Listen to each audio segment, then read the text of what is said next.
Donc, Baby Lee, tu peux prendre le relais et nous, Oui. on passe à la cuisine. Eh C'est ça? ben, très bien. Écoute, ça peut suivre même si c'est pas du réemploi, mais en fait, j'avais envie donc je sais pas si c'est parce que je suis enfermée depuis 3 mois chez moi et que mon intérieur me sort un peu par les yeux, ou parce que c'est l'approche du printemps qui me donne envie de nouveautés. Mais toujours est-il que je trouve qu'à cette période de l'année, on a quand même assez envie avec l'arrivée, l'approche du printemps, de renouveau dans sa déco, d'un petit coup de frais et de changement qui fait du bien aux yeux et au moral. Donc j'ai choisi la pièce qui n'est pas la plus simple à rénover sans passer par la case gros œuvre, c'est-à-dire la cuisine. Et ce que je vous propose aujourd'hui, c'est justement différentes idées pour essayer de pimper sa déco dans cette pièce sans pour autant tout casser. Trop bien. Voilà, comme ça, c'est quand même un peu plus écolo, on va dire. Et puis, ça va parler sûrement aux locataires qui n'ont pas envie ou pas le droit d'investir dans des travaux, ou tout simplement à ceux qui n'ont pas le temps et pas le budget, surtout, de tout refaire. Donc oui, on peut changer sa cuisine sans tout péter.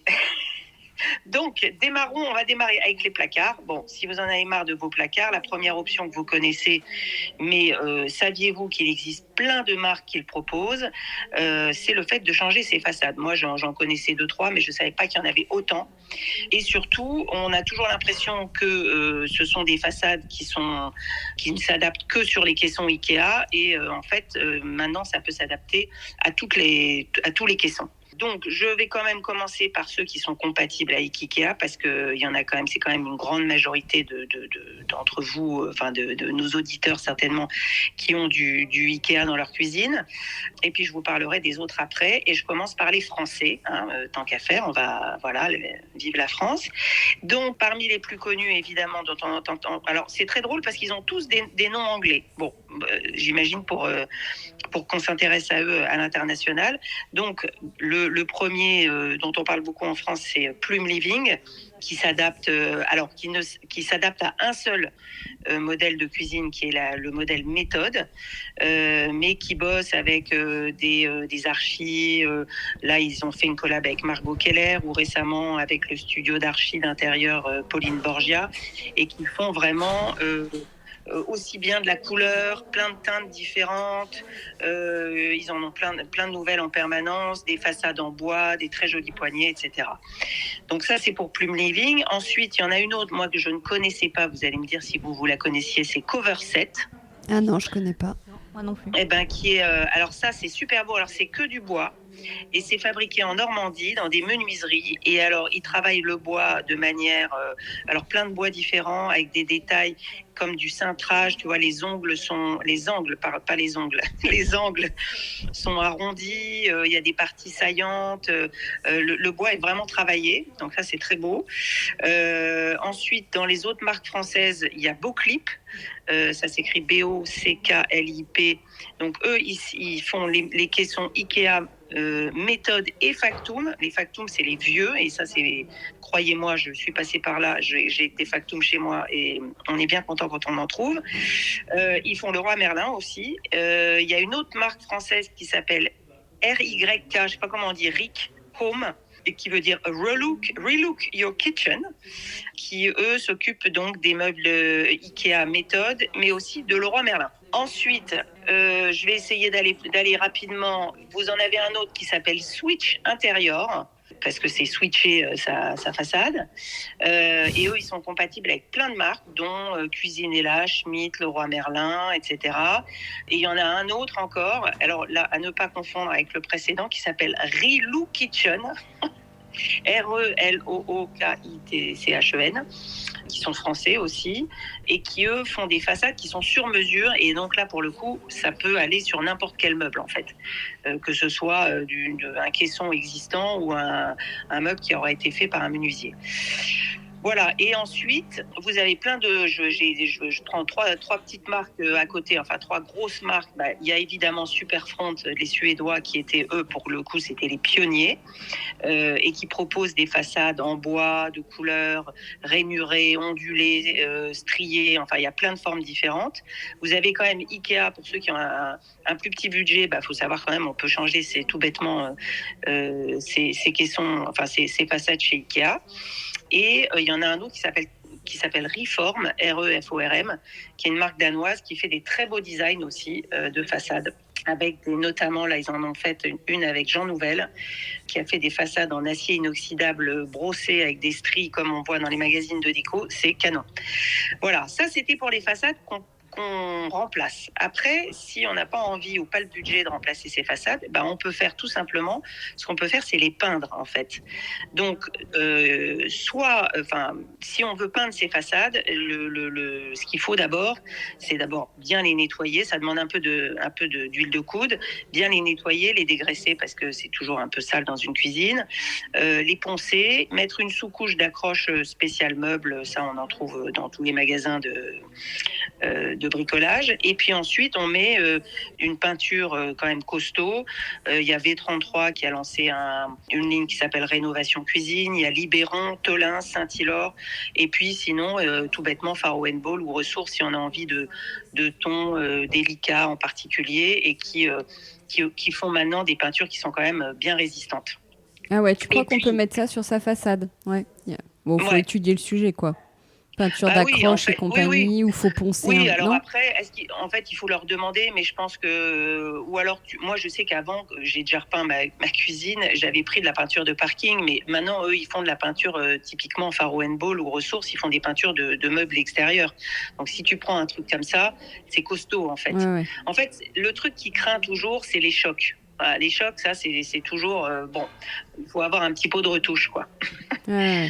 Mais sinon, ça tient très bien. Et alors, j'ai découvert qu'il y a une marque, je crois qu'elle n'est pas si vieille que ça, cette marque qui s'appelle Blim, qui a fait d'ailleurs récemment une collab avec Lisa Gachet là, de Make My Lemonade. Et alors, eux, ils ont carrément sorti toute une gamme de peintures, une collection qui est pensée pour être directement posée sur des meubles stratifiés. Donc ça, c'est vraiment fait pour. C'est repeigner votre cuisine avec nos peintures. Et alors, ils ont un nuancier vraiment mais super joli, des super beaux coloris. On peut se faire envoyer des échantillons bien pensés qu'on peut en plus qui sont adhésifs, qu'on peut déplacer, repositionner, etc. C'est la petite marque. Le truc est hyper mignon, c'est des petits bidons. Enfin, le marketing est canon. Et moi, j'avoue que j'ai changé de cuisine il y a pas longtemps, mais j'ai déjà, du coup, en faisant ce sujet, maintenant j'ai envie de le refaire. Bon, enfin bref. Bon voilà, donc du coup après on peut s'amuser à faire une cuisine bicolore, on peut s'amuser à pourquoi pas à peindre l'intérieur de ses portes. Il y a plein de manières de s'amuser comme ça avec les couleurs sur les façades. Et pour ceux qui n'ont pas de façade, je fais quand même une petite parenthèse parce qu'il y en a qui n'ont pas de façade ou qui ont un lave-vaisselle ou un lave-linge qui n'est pas planqué derrière une façade. Il y a un autre truc qu'on voit quand même pas mal avec la tendance cottagecore, c'est de mettre un petit rideau plissé devant. Ça, c'est un peu le truc à la mode qu'on voit pas mal en ce moment. Et on met une petite tringle qu'on accroche sous sa... Ouais, mais alors je vois pas moi comment on l'accroche, tu vois, cette tringle, parce que je voulais le faire. Ouais, mais alors tu fais quoi? Comment tu la poses, ta tringle? Tu mets une espèce de... en fait, soit tu mets un petit fil un peu épais comme un fil à linge, tu vois, que tu tends et que tu accroches entre deux trucs. Il faut bien le tendre, ou même un petit fil en métal. Hein, ou sinon, tu mets une mini tringle hyper courte. Ça existe. Ah ouais, c'est sûr. Tu bidouilles.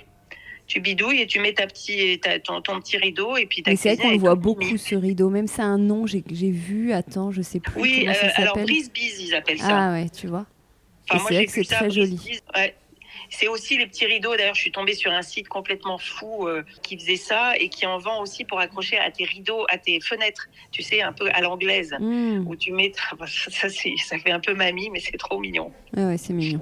Après, qu'est-ce qu'on peut changer d'autre sans se ruiner? Il y a les poignets aussi, parce que les poignets, ça s'use, on en a marre, on se lasse, etc. Donc là, il y a beaucoup, en fait, toutes les marques que j'ai citées avant, elles ont des poignées. Puis alors, il y en a qui ont des très belles poignées, notamment justement Plume Living, là, qui a fait cette collab avec Pauline Borgia, qui en a sorti carrément des grandes poignées hyper belles, un peu XXL.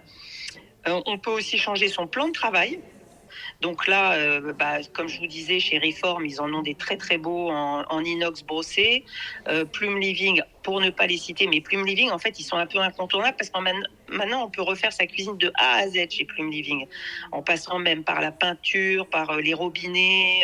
Ils font tout maintenant. Et là, ils font des plans de travail en stratifié, marbre, silex, béton, pierre, terrazzo, travertin.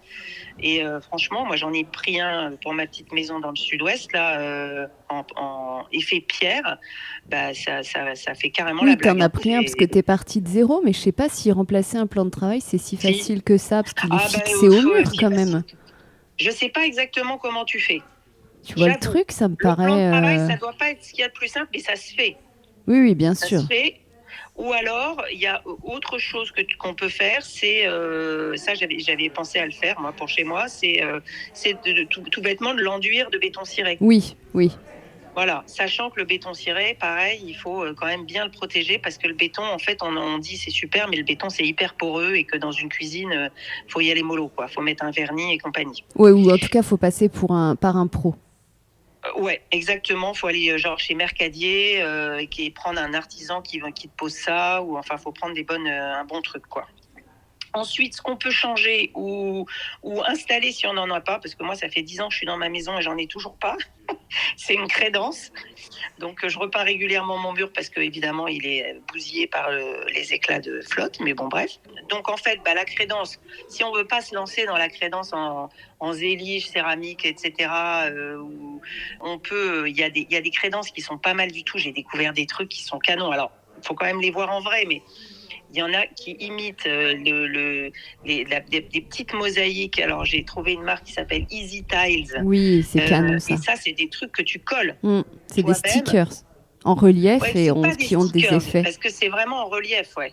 Donc, évidemment, quand tu touches, tu vois bien que c'est pas du carrelage, mais c'est en relief, ça fait l'épaisseur d'un petit carrelage, quoi. Oui, en fait. mais stickers, je disais dans le sens, c'est autocollant. Tu le fixes très facilement. Voilà. Exactement. Ouais. Et puis ils sont collés les uns aux autres. Enfin, en 5 minutes, tu as une nouvelle crédence, c'est sympa, tu as plein de couleurs. Tu en as une autre qui s'appelle Smart Tiles. Et puis sinon, il y en a chez... j'ai vu Leroy Merlin, ils ont une imitation Zélige qui est vachement bien aussi. Et puis sinon, il y a aussi l'option de la crédence pleine, c'est-à-dire qui est pas, c'est pas du carrelage, c'est en fait comme une grande planche, en fait, une grande plaque de contreplaqué qu'on colle au mur, enfin qu'on colle ou qu'on fixe, je sais pas exactement comment, ça dépend des uns des autres.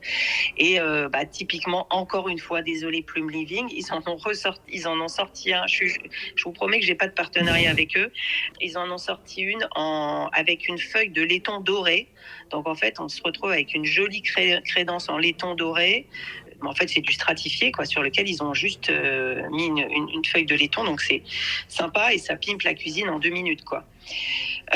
Donc, voilà. Donc, ça c'était pour les meubles et tout ce qui est crédence, etc. Et ensuite, évidemment, qu'est-ce qu'on peut faire pour changer dans sa cuisine ? Et tout simplement de repeindre les murs. Donc, petit tour très rapide des tendances du moment. On voit des cuisines au ton profond et assez élégant. On voit beaucoup de bleu ciel et de bordeaux en ce moment dans les cuisines, souvent mixés ensemble.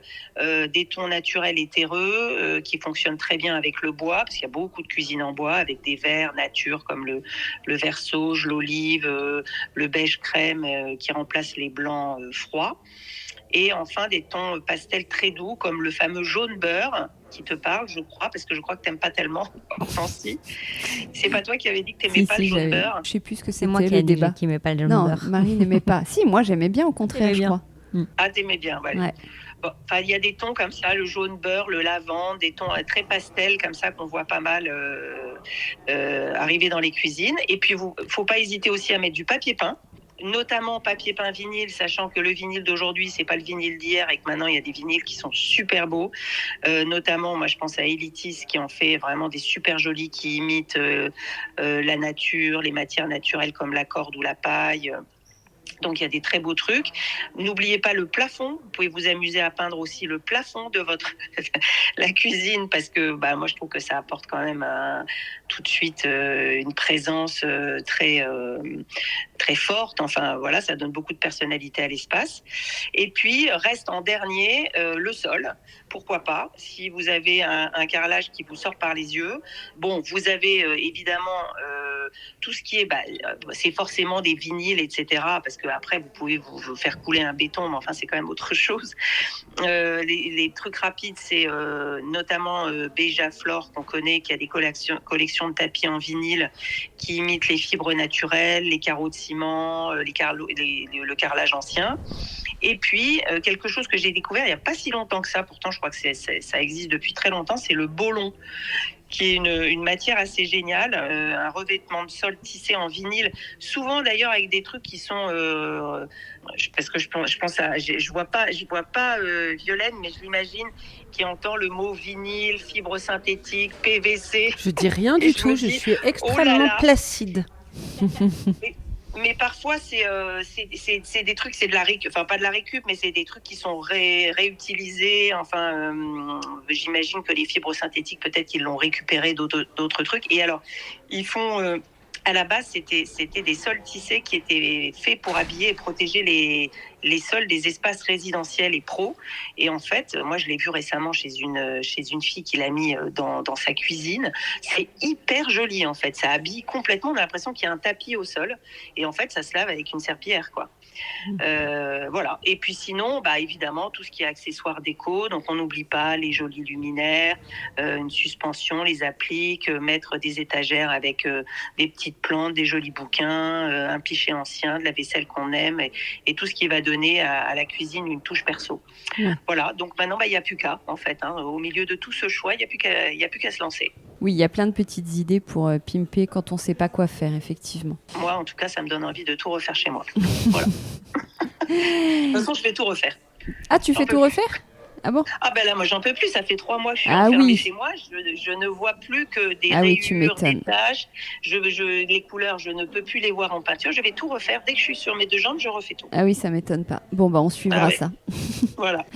Ok, merci beaucoup, Billy. Et en fait, on va changer de pièce. Ah bah oui. Un peu. On passe de la cuisine au boudoir avec Marie. Ouais.